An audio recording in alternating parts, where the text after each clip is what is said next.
Ladies and gentlemen, boys and girls, children of all ages, HollywoodShono Tech Review is about to give you a tech review video. Now in this video we'll be reviewing the TBI-Pro X107 Mechanoid RGB Keyboard that I got. And it's also got blue switches, it's got clicky keys. I want to hear how it sounds compared to my Razer Huntsman Elite and my Razer Deathstalker V2. And you guys be the judge on everything. I'm going to take a couple minutes to get things set up, and we'll be back with some more in a minute. Alright, so we have unboxed everything, and as you can see here, it uses a 5.9 foot cable, USB 2.0. Keep in mind the Razer Huntsman Elite Keyboard uses 2 USB ports, and I don't know if the V2 uses that. One thing that I also found really cool, this is a keycap popper. This they include for free. I have another similar device, which is this right here, which also does it as well as a brush. And I think it's really cool they include it for free because you might have to switch out keycaps, or you might need to clean them. So having a way to get the keycaps off so you can brush at it is nice. One of the things I also like about this keyboard here is the dial wheel for the volume control is big. And it's even bigger than the one on the Razer Huntsman Elite as it sticks out more. So a nice little touch here. So we're going to plug in this TBI-Pro gaming keyboard. We're going to set everything up and I'm going to show you guys how everything looks. Very nice looking keyboard. Alright, so we're setting up the USB gaming keyboard now, and you can see right off the bat RGB all over the keyboard. I'm going to have to read the manual to set everything up, but that's pretty cool that the keys just have a random rotating color, which is a little bit different from this style, which I probably do like better. But let's see the customization options, and who also loves having a dial wheel to control the volume? I really do, and it works really well. Alright, so this is the part of the video where we're going to be talking about functions for the keyboard. So you can see that if you hit function plus F9, you can switch the backlight mode for the keys. So there are different variations of wave lighting that you can use. And there's some even just random colors thrown in there, or even just random moving. These features are pretty cool. It doesn't replace the per key chroma that like a Razer keyboard would have, but the fact that it has RGB lighting I think is good enough. And you can even set it to a static color. So you have all kinds of options. So if you're somebody like Savage Wolf that likes blue or yellow, you just have a lot of options. And it's very flexible. Like there you have static colors that just go. You can set various color modes. Also, function and page up. There are 4 levels of backlight brightness. So let's turn it all the way off by going there. And if you hit page up, there's 4 levels of backlight brightness altogether. And obviously page down will decrease the brightness, and 4 just basically turns it off completely. And if you hit function and up, you can change the backlight color. So you can change the color if you're in like a static color mode. And you can also change the direction of the waves of the keys. So if we hit function 9 to go into the wave, we can change it by going right. You can see how the waves are going right currently. You can change it to actually have the waves go left as well. See how the waves are going left? Now we're going to change it right. Watch the green. And then watch the green again come up. Watch it come down. So that's pretty cool. That's something that I really appreciate. And I think the RGB on this keyboard definitely rivals the Razer keyboard. I don't mind the dust on my keyboard. I do use it a lot. I probably should take that thing and clean it out once in a while. Increasing the color flow rate by using function plus or function minus. So if you want to slow it down, all you have to do is hit the minus, and there you can see that the colors basically stop.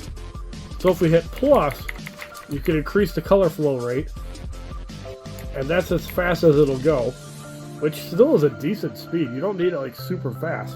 And also one of my favorite things that I talk about is the scroll wheel. So you can see how it's got a little volume indicator.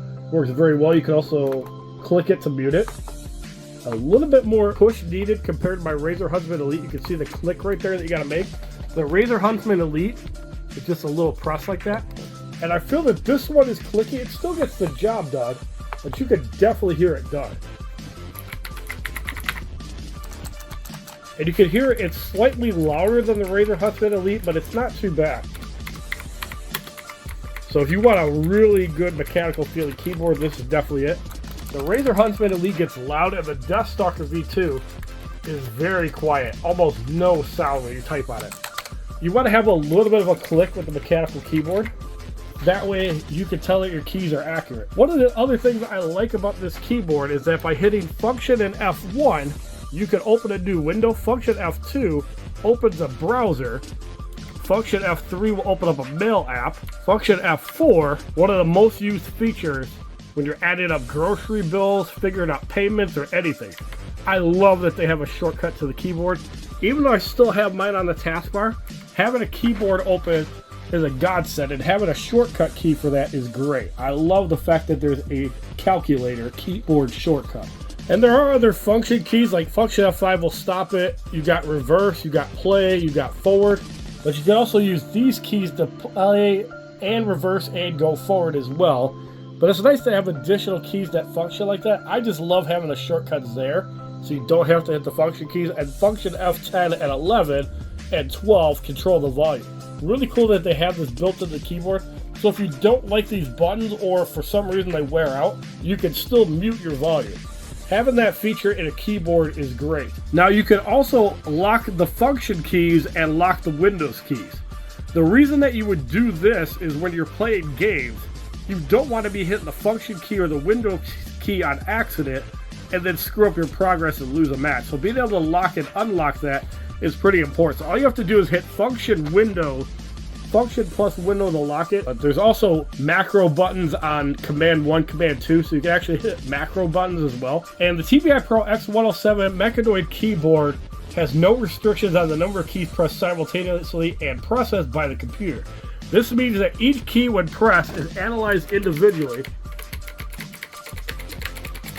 And the keyboard looks nice. The process of receiving, processing, and transmitting a signal to the computer in no way interferes with signals simultaneously processed when you press any number of other keys. Such keyboards are also called non-blocking because you'll never confuse the keyboard regardless of how many keys you press at once. Think of this like 10-point touch on tablets and laptops. It works exactly like that. No matter how many keys you press, it'll register at once. So if you're somebody that types 250, 300, 350 words a minute, that's great. Now, unlike the Razer Huntsman Elite Keyboard that has actual keyboard rest RGB lighting, this one has light on the sides of the keyboard, which is pretty cool as well because the Razer Huntsman Elite has that, but you really can't see it. Whereas on this one, it's a little more prominent and a little bit more visible. And you can see the colors right there sticking out. So is this keyboard a great buy? Absolutely. You only have to pay $100 for it. I'm going to have to do a little more testing on the wrist rest over time, but I feel it has enough padding to keep your wrist comfortable. If you're somebody that's used to playing MMOs like World of Warcraft, Final Fantasy XIV, you should have no trouble with the wrist rest. And like all keyboards, the wrist rest is optional. If you don't like using it, take it off. I personally love having a wrist rest because if I'm typing for hours at a time, I don't want my wrist to get fatigued, especially while I'm playing MMOs or anything mouse and keyboard related on the computer. If you want to buy this keyboard, links are in the description below. Thank you for watching and have a wonderful day, everybody.